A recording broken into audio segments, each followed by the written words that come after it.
Radhe Shyam children, welcome back.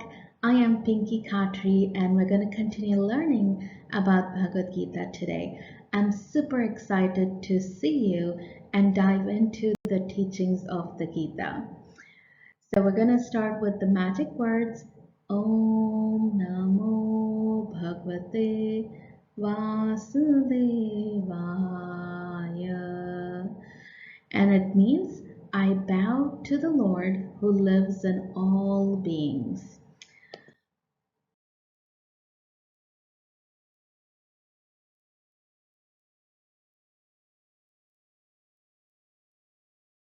All right, so let's begin. So last time we had talked about, why we should learn the Bhagavad Gita. And this time we're going to learn a little bit more about what led to that situation where Arjuna finally submits and says, Krishna, I'm so confused. I don't know what to do. You help me. You be my teacher. And then Krishna starts teaching him the Gita. So, since the Bhagavad Gita is part of a bigger epic called Mahabharata, we have a little bit more insight on what happened that led to that point. So, a long time ago, there was a king and he had two sons. One was Dhritarashtra and one was Pandu. Now, Dhritarashtra was older, but he was blind and he couldn't be the next king. So Pandu Maharaj ended up becoming the next king. Now, Pandu Maharaj knew how much attached Dhritarashtra was to the throne, so he kindly managed all the affairs of the kingdom from the outside while letting Dhritarashtra continue to be on the throne and enjoy the palace on the inside. Now, Dhritarashtra always still longed to be the true king. He even though he's on the throne, he's not really the true king because his brother is, and he always longed to be one. So he thought maybe if I have a child or son first, then my son would be the next king, and he longed for that. But Pandu Maharaj ended up having a son first. The oldest was Yudhishthir Maharaj, and he was oldest among all the brothers. And after Yudhishthir came Duryodhana, who's Dhritarashtra's older son. Over time, Dhritarashtra ended up having 100 sons, and Pandu Maharaj had 5 sons. Now, Pandu Maharaj died when the Pandava brothers were still young, and Dhritarashtra was appointed as a caretaker. Because Yudhishthira was still too young to run the whole kingdom, so Dhritarashtra continued to stay on the throne. Now, as all the brothers grew, Duryodhana, who's the oldest son on Dhritarashtra's side, just like his father, he was greedy, he was selfish, he was really getting attached to the throne. And the 100 brothers hated the 5 Pandavas so much that they tried to hurt them several times over, several times, and they even tried to kill them. They burned their house, and they've tried to kill one of their brothers, Bhima, several times over a period of time. So on Yudhishthir's side, he had his brothers were Bhima, and then Arjuna, Nakul, and Sahadev. And then on Duryodhana's side, I'm not going to go through all the 100 names. So what happened is, as they grew up, one day Duryodhana ended up tricking Yudhishthir and his brothers to come for a gambling match. So at the gambling match, Duryodhana, his brothers, and his uncle, who's known to be a big champion of this gambling match, they all tricked Yudhishthira and his brothers to lose the match. So as a result, what happened was they were supposed to live in the forest for about 12 years and then live incognito for another year after that. Now, incognito just means that they have to live in such a way that nobody recognizes who they are. And if even one person recognizes them, they have to start over the 12-year period again and go through the incognito period again as well.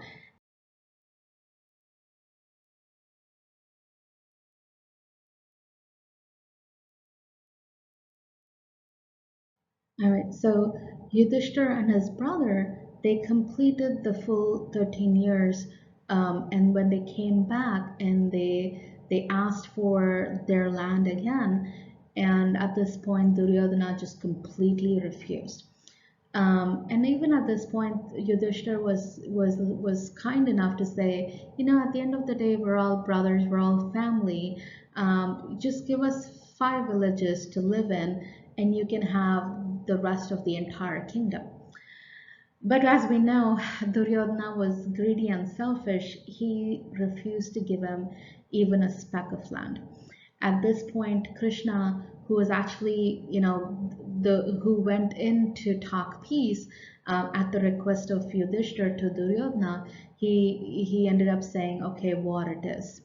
Now, Krishna is their cousin and a good friend of the Pandavas itself, and he went in to represent Pandavas to talk to Duryodhana. So after this, what happened is both Duryodhana and Arjuna went to Krishna for assistance with the war. He was cousins on both sides, so they both went. And at this time, Krishna was resting, and they were just waiting. When Krishna woke up, it happened to be that he saw Arjuna first. He is one of the brothers of Yudhishthir, and when he saw Arjuna, he said, "Oh, my friend, I'm so glad to see you. How can I help you?" And then Duryodhana chimed in saying, "Hey Krishna, by the way, I'm here too, and I'm here to ask for help with the war as well." But Krishna said, "No, since Arjuna was here first, he's going to take the first turn to ask."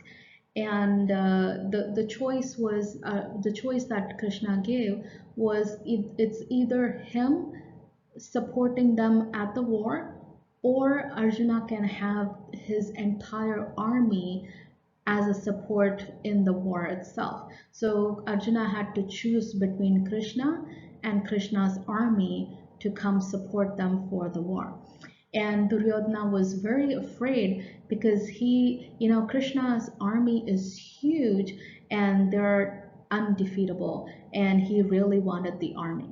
So he was kind of itching to see what Arjuna would ask for.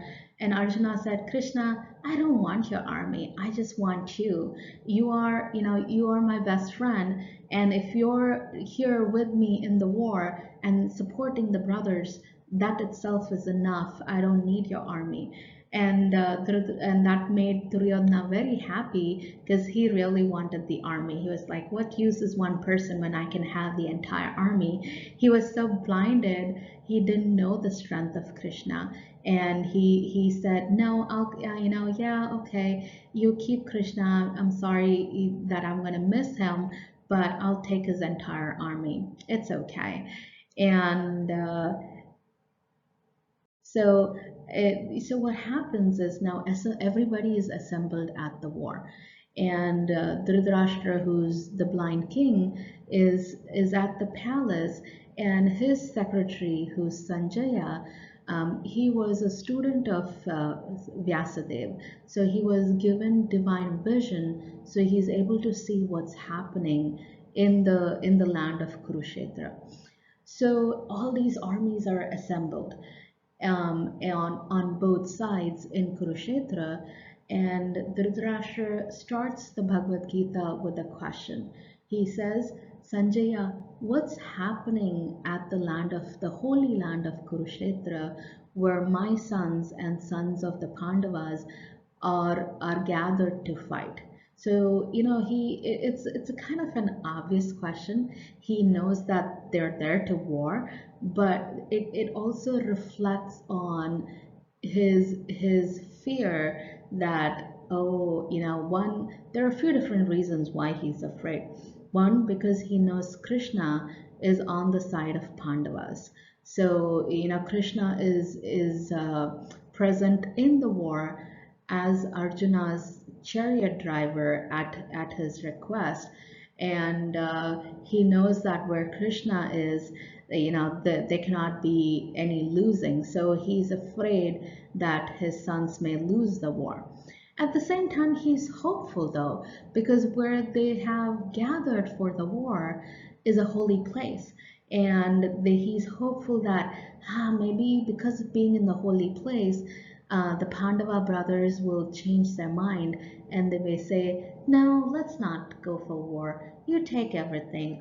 We don't want anything." And his greed is still there because he's the whole hope is because he's greedy. He still wants the kingdom for him and his sons, even though Pandavas, he was a caretaker for them for so long and they're his own brother's son. He still keep them separate, and he's still so greedy and so blinded that he forgets that they're still his own family. And then, obviously the question also shows doubt. He is doubting how his sons, would win the battle. Like I said, because Krishna is on the other side, and because they're in the holy place, and he doubts, oh, maybe the holy place will have some influence on his sons, and they will say, no, let's just all share, and let's not go into war. So let's stop here for today with the backstory and with the starting scene of what happens at the war field. And then when we come back next time, we're going to see what happened and how the Bhagavad Gita, proceeds from there on. So as always, we're going to continue with our mantras before we wrap up. So here we go. Hare Krishna, Hare Krishna, Krishna Krishna, Hare Hare, Hare Rama, Hare Rama, Rama Rama, Hare Hare. Again, this means I pray to the universal energy who has the power to dissolve our bad habits and negative emotions, free us from our anxiety and inner fears. We're going to say this about 9 more times today before we wrap up our class. All right, here we go again. Hare Krishna, Hare Krishna, Krishna Krishna, Hare Hare, Hare Rama, Hare Rama, Rama Rama, Hare Hare, Hare Krishna, Hare Krishna, Krishna Krishna, Hare Hare, Hare Rama, Hare Rama, Rama Rama, Hare Hare, Hare Krishna, Hare Krishna, Krishna Krishna, Hare Hare, Hare Rama, Hare Rama, Rama Rama, Hare Hare.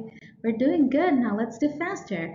Hare Krishna, Hare Krishna, Krishna Krishna, Hare Hare, Hare Rama, Rama Rama, Hare Hare, Hare Krishna, Krishna Krishna, Hare Hare, Hare Rama, Rama Rama, Hare Hare. Let's do slower. Hare Krishna, Krishna Krishna, Hare Hare, Hare Rama, Rama Rama, Hare Hare. One more time, kids, faster again. Hare Krishna, Krishna Krishna, Hare Hare, Hare Rama, Rama Rama, Hare Hare, Hare Krishna, Krishna Krishna, Hare Hare, Hare Rama, Rama Rama, Hare Hare, Hare Krishna, Krishna Krishna, Hare Hare, Hare Rama, Rama Rama, Hare Hare. Thank you, kids, for staying through the class. I hope you enjoyed the insight on the backstory as to what led to the Bhagavad Gita itself. And I hope to see you all next time when we dive into and see what happened at Kurukshetra when they're all assembled and ready for the war. Hare Krishna. See you next time.